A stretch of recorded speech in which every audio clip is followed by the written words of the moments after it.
और भूत प्रेत। किसी शहर में सत्यानंद नाम का एक मशहूर डॉन रहता था। आसपास के सभी शहरों में उसका खौफ था।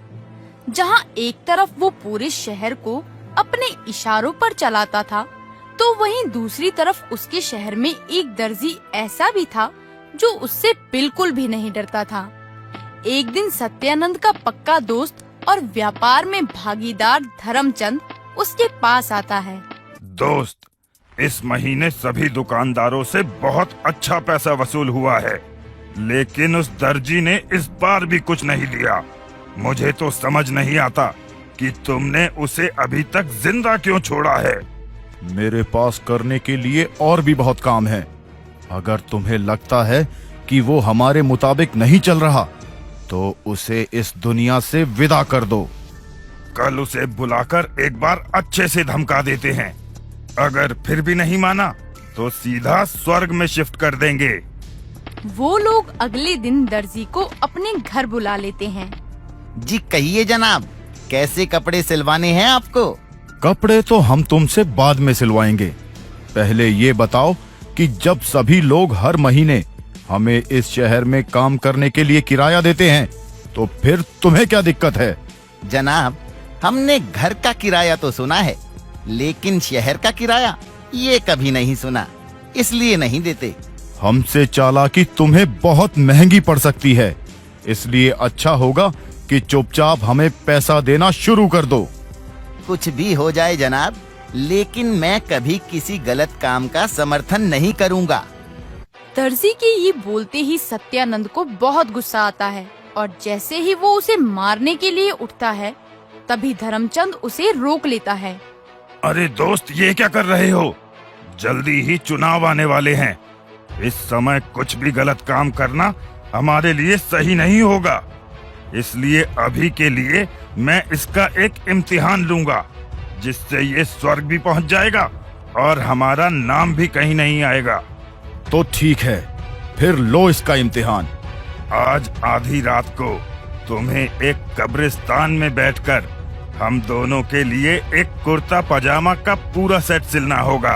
अगर कल सुबह तक तुम वो हमारे लिए सिल कर ले आओगे, तो हम तुम्हें अपने यहाँ काम पर रख लेंगे, जिसके बाद तुम्हें किसी तरह का कोई किराया नहीं देना पड़ेगा। धर्मचंद की बात सुनकर दर्जी के पैरों तले जमीन खिसक जाती है। वो सोच में पड़ जाता है।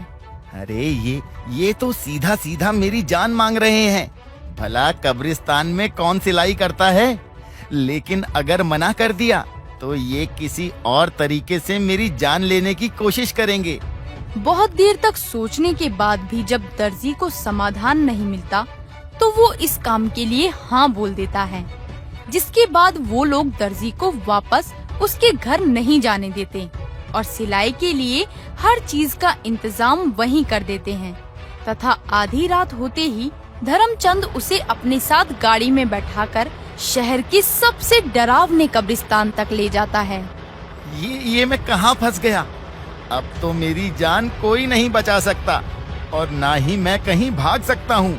कब्रिस्तान के पास पहुंचकर धर्मचंद दर्जी को कब्रिस्तान के अंदर भेज देता है और खुद अपनी गाड़ी उस जगह से दूर ले जाकर खड़ी कर देता है तथा कब्रिस्तान के दरवाजे पर नजर रखने लगता है। दूसरी तरफ दर्जी डरता हुआ कब्रिस्तान में आगे बढ़ता है। हे भगवान, मेरे घर में पत्नी और बच्चे हैं। अगर मुझे कुछ हो गया तो उन्हें कौन संभालेगा? कृपया मेरी रक्षा करना। भगवान से अपनी रक्षा की विनती करते हुए दर्जी एक कब्र के पास जाकर बैठ जाता है और काम करने लगता है।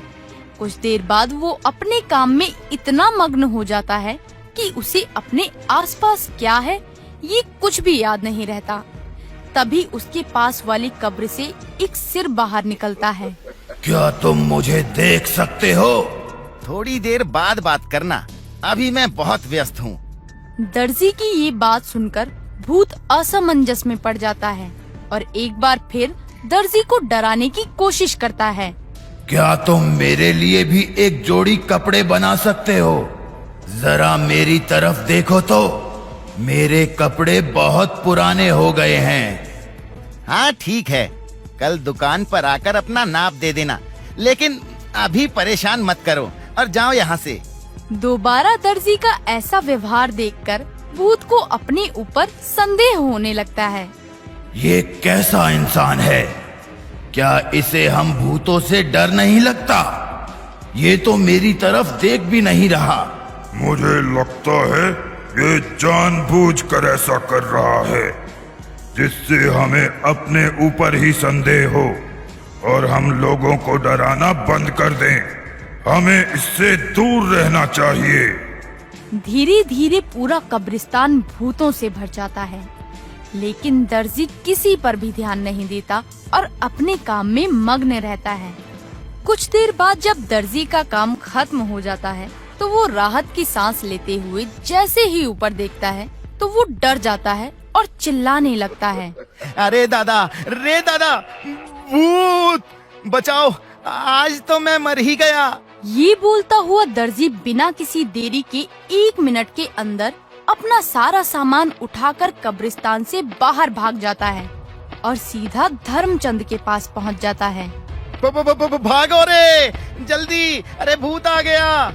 दर्जी की बात सुनकर धर्मचंद भी घबरा जाता है और जल्दी से गाड़ी लेकर वो दोनों वहाँ से भाग जाते हैं। उन्हें इस तरह भागते देखकर सभी भूत बहुत खुश होते हैं और खुशी से नाचने लगते हैं। डर गया, आखिर ये इंसान डर ही गया। अगर आज ये नहीं डरता तो मैं अपना भूतिया धर्म त्याग देता। इसके बाद सभी भूत वापस अपनी कब्र के अंदर चले जाते हैं और सुबह होते ही दर्जी धर्मचंद और सत्यानंद को उनके लिए बनाया हुआ कुर्ता पैजामा उन्हें दे देता है। दर्जी की हिम्मत और सच्चाई से वो दोनों बहुत खुश होते हैं और उसका किराया माफ भी कर देते हैं। इसके बाद वो उसे अपना व्यक्तिगत दर्जी